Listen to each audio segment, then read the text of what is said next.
YouTube, what is up? Welcome back to the radar for Rasslin Studios. What up, Marks? Guys, NXT Takeover Night 1 just finished up. It was a hell of a Night 1 on the USA Network and Peacock.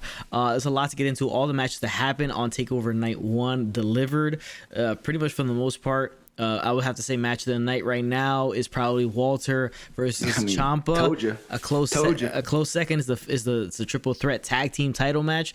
But we had a new women's champion to end the show, so it was a really good event for night 1. Night 2, can only surpass this. As we look at the card, it seems like it will surpass it, but we'll see what happens tomorrow night at night 2 of NXT Takeover. But let's get into this NXT Takeover review night 1.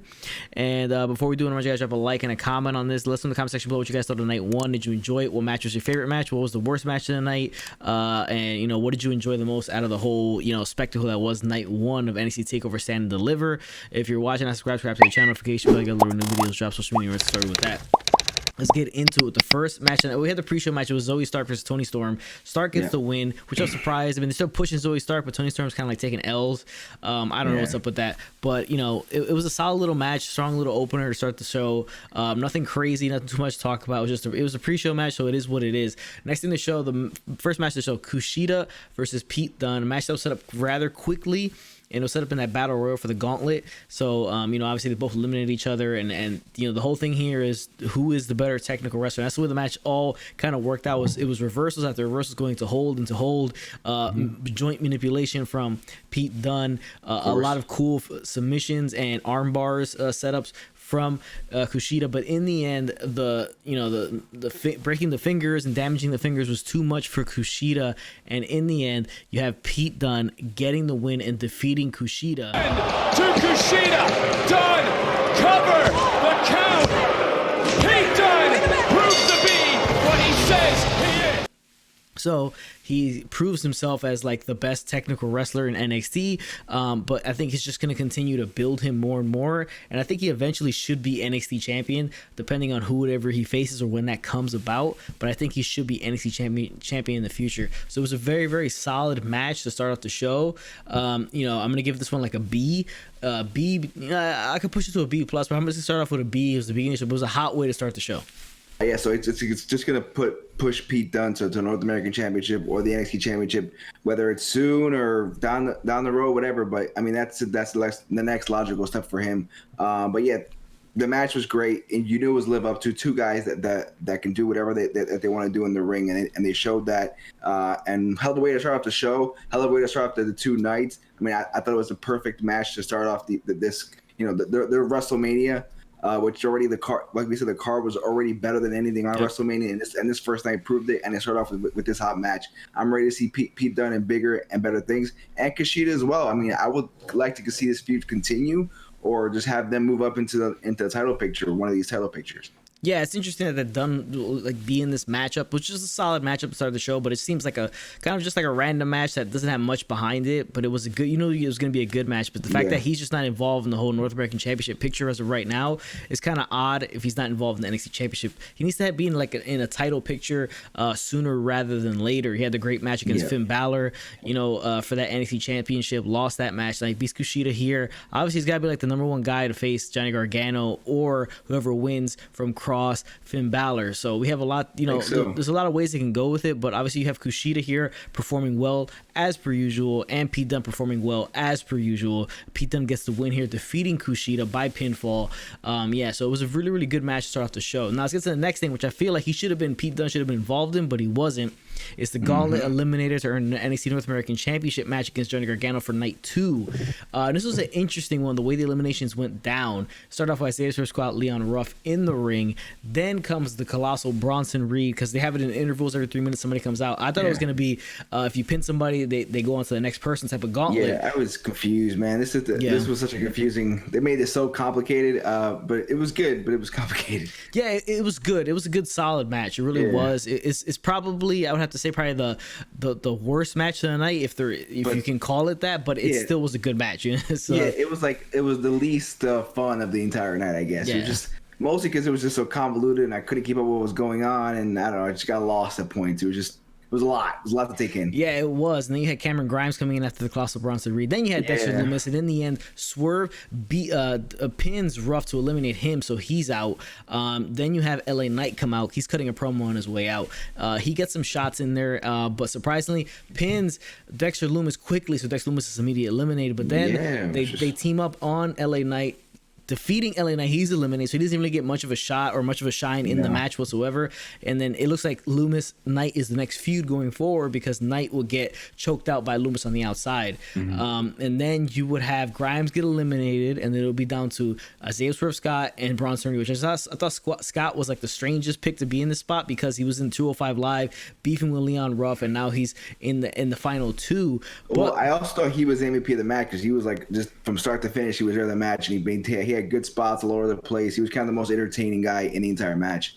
Yeah, he was, and it really showcased how good he is and talented is in the ring. So he should be probably moved out of that 205 niche that he's in, and get more into like that mid card title picture, which is technically what he got here. But in the end, Reed would hit him with a powerbomb, reverse power drive, and then a tsunami from the top rope, and defeat Isaiah Swerve Scott. Pretty much like destroy him at the end of that, because he dropped him like with 3 consecutive moves. Be denied. The greatest move in NXT tsunami! And he's gonna take on Johnny Gargano, which is a surprise to me. I thought they were either gonna go with Lumis, because Lumis has like some type of history as of right now with Johnny Gargano, Austin Theory. I thought they were gonna go with LA Knight, because he's the up and start like free agent, just showing up, give him a shot in the arm. So I thought Grimes was like my third pick, and then Bronson Reed to win it. So Bronson Reed wins, and he has a face down with Johnny Gargano at the end of the match. So that match is gonna take place tomorrow night on Thursday night. But it was a really solid match. Like I said, it's the worst match of the night, but it's still a good match. It shows you how good the card was overall. Yeah, the card was tremendous, and like again, the Bronson Reed thing is interesting, but it could have been any of these guys. I mean, they've been pushing Bronson Reed for a while. It's been stop and go a little bit, so I think they're just going to push it. So I think he's going to be a North American champion. No, I just think he's kind of like just a placeholder match for Gargano, and Gargano would go into Kushida or Pete Dunne after this. That's what I think. I don't think Reed's ready to wrap the strap. Yeah, I don't think he's gonna win the title either. I think it's just the kind of guy that's the guy they picked. I guess I don't know why, but they picked him. I guess they wanted to keep somebody that keeps the strap on Johnny Gargano, so they picked Reed as the person to come out and probably lose that match, because he wins in the end anyways, because he's put into a spot like that NXT Takeover. He wrestles on 2 takeovers in a row, both 2 nights in a row, both on Takeover. So it's a big shot in the arm for him. We don't think he's gonna beat Johnny Gargano, but it should be a solid match on night 2 of NXT Takeover, Stand and Deliver. But again, Isaiah Scott was the MVP of the match. He really was. He just showed how good and talented he is in this ring. Stole the show. Stole that match. Yeah. But I give this one like a B-. So it's under Kushida, Pete Dunne.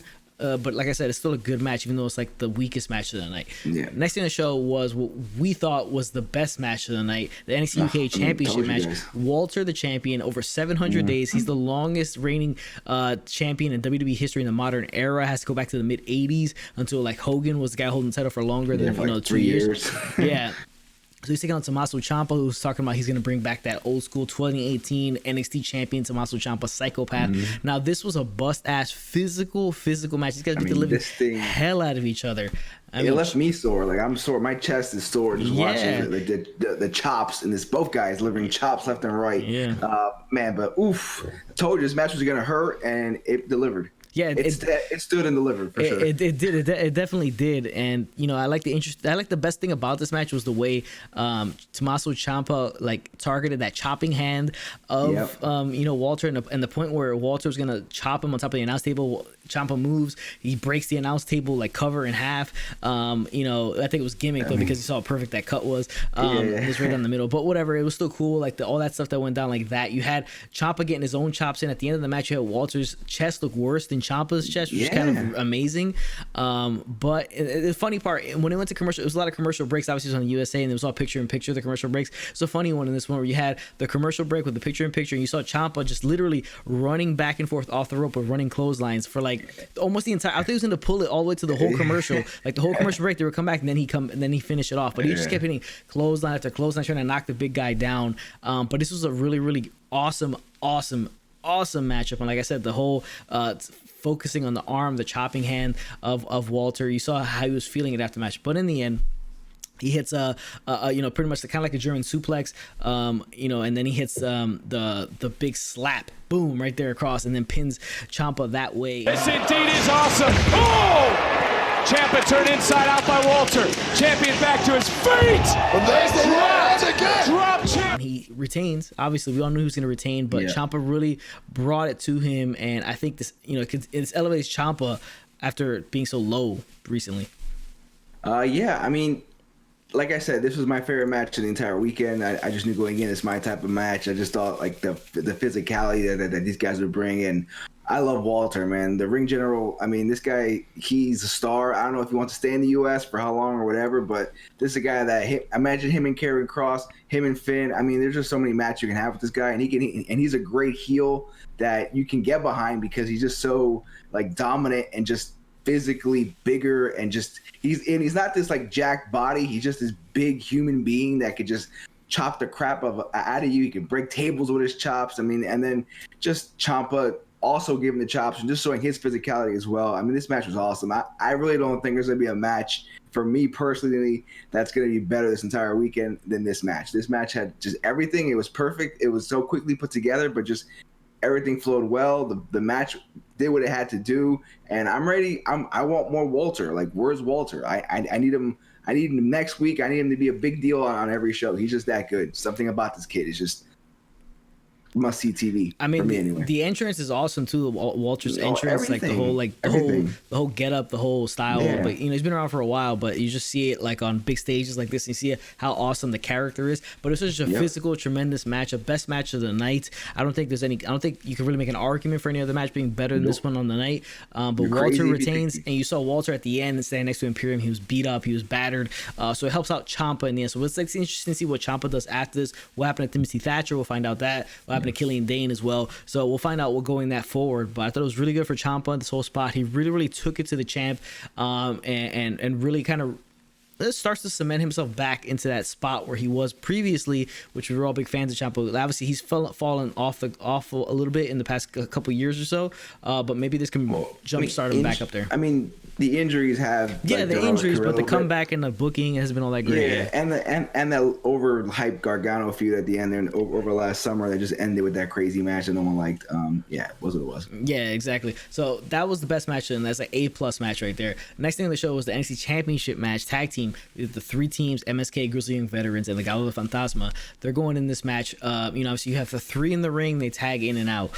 This is a bust-ass match because you look at the teams you have in here. I mean, Grizzled Young Vets are such a good tag team. They're so like under the radar good, where you're like, you just think about them, that's Grizzled Young Veterans or whatever the NXT, but you see them in their matches and they're so talented. MSK, the high-flying, energetic tag team, and then the Gauntlet Fantasma is the one that's kind of just the forgotten team in this, but they really performed really well in this matchup. A lot of big spots, a lot of big dives. You knew you were going to get that out of this match. Now, it was a tough one to call, right? It was between the two teams. We all knew Legado wasn't going to win. They were just kind of there. I'm still kind of pissed that Breezango wasn't in this match. I felt like they should have been in this match because they were the most recent tag team champions before Lorcan and Birch, so it made sense. But whatever, they continue to play at my boys Breezango.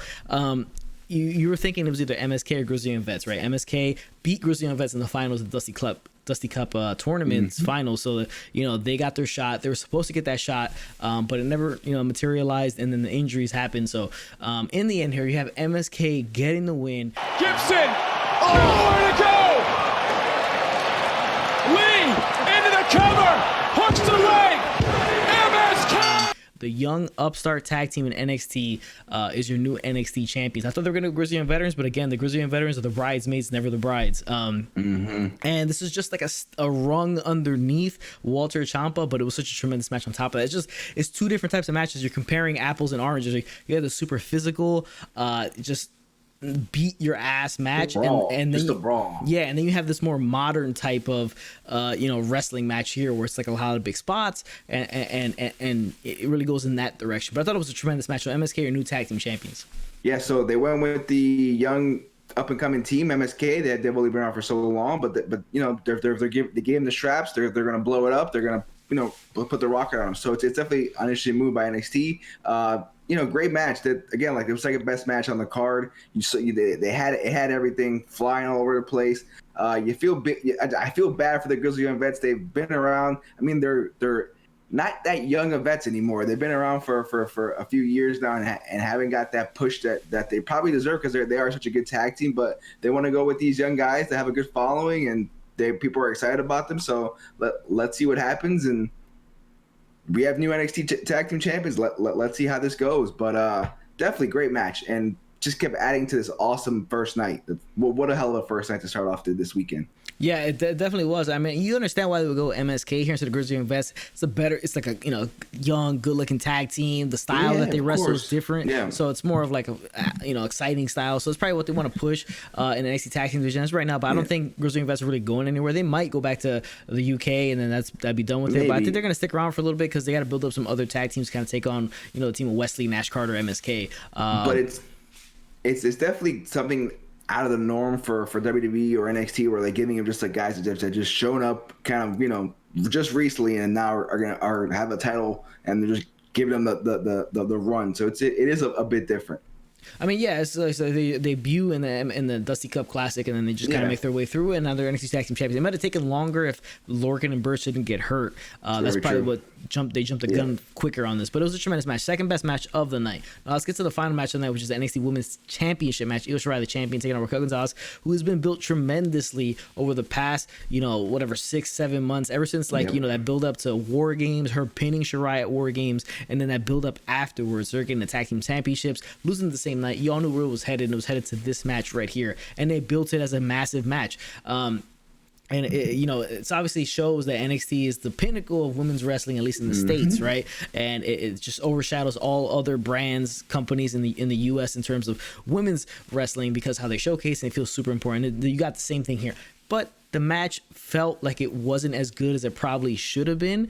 It was still a good match. I'd give it like a solid B+ here in this match, but it's something felt kind of off here and there. The big cross body off the skull, which shout out to WWE and the production team as they were able to make that cool ass set with the swords, the big like Survivor Series 98 Deadly Games skull that was there, and they made that Capitol Wrestling Center look awesome. With the small space they had, they made it look tremendous. But when she did that big jump off of that thing, that was cool when she did that. But in the end, we all knew the outcome was going to happen this way. We assumed anyways because we feel like Shirai is going to move on to the main roster maybe, following suit with Rhea Ripley. Gonzalez is that big one-arm powerbomb. She gets the pin. She wins. She's your new NXT Women's Champion. Powerbomb to stake her claim to the women's title. Cover, count. Gonzalez makes history. You had Dakota Kai out there, but she got thrown out of the match pretty quickly and banned from ringside. So I mean, it was a good match. It really was, but it felt like it could have been just a little bit better. I don't know what it was about the match, but something felt just a little tiny bit off. But I thought it was just tremendous. A tremendous reign by Io Shirai, fighting champion, tremendous champion. I think she's better serviced now on SmackDown or on Monday Night Raw. Maybe give a jolt to that women's division. But that's the way the show ended. So it was a really good match to end the show. Yeah. So this match, Raquel needed to win. She's had a great run. They've booked her so strong. This was like the culmination of all this hard work with the storytelling and building her. And it was time to drop the belt from Io Shirai. She had a great run, one of the more dominant women's champions that NXT's had, and that's saying a lot because there's been that list of NXT women's champions it's probably better than the men's. So definitely kudos to her for the great run. The match wasn't the best match. It wasn't the worst match. It was a good match. It was an entertaining match. They did a good job with the main event. But yeah, it had to be done. Raquel needed to be champ. She's big. She's strong. She's powerful. She can tower over everyone. She'd have great matches with the entire roster because she's big, but she's athletic. She can, work with smaller girls and make them look like $1 million or, she's that flexible. So there's plenty of room and there's plenty of growth in the NXT Women's division, especially with the young roster that's coming up. I'm excited to see it. It was a good match, and I'm ready for the run. It just great first night. So excited for tomorrow night. Great job, NXT. This thing so far, first night stood and delivered. It stand and delivered for sure. No doubt about it. Yeah, it definitely did, and it's a great way to end it. And she needs to be champion. It's just a different look, right? You have the smaller, champion this whole time, the fighting champion. Now you have the big, mean, nasty heel, which big imposing person. The interesting thing is who is gonna challenge her next, who will eventually take that belt off of her, which would be pretty interesting. Who the person will be, because remember the size differences is immense. But it was a tremendous night 1 of NXT Takeover Stand Deliver. It was just awesome from top to bottom. You know, the best match of the night, we agree on, Ciampa versus Walter was the best match of the night, and a close second was the big triple threat tag team title match up at MSK New Champions there. Raquel Gonzalez ends the show as your new NXT Women's Champion. That's the review we have for you guys today. Appreciate you guys for tuning in. Remember, like, subscribe, comment, all that stuff. In the comment section below, let us know what you thought about the matches. Which is your favorite match? Which is your worst match of the night? Are you happy with the outcomes of the matches? What would you have changed? Let us know in the comment section below what you guys thought about all of that. Appreciate you guys tuning in for this morning. Good job. Later, Marks.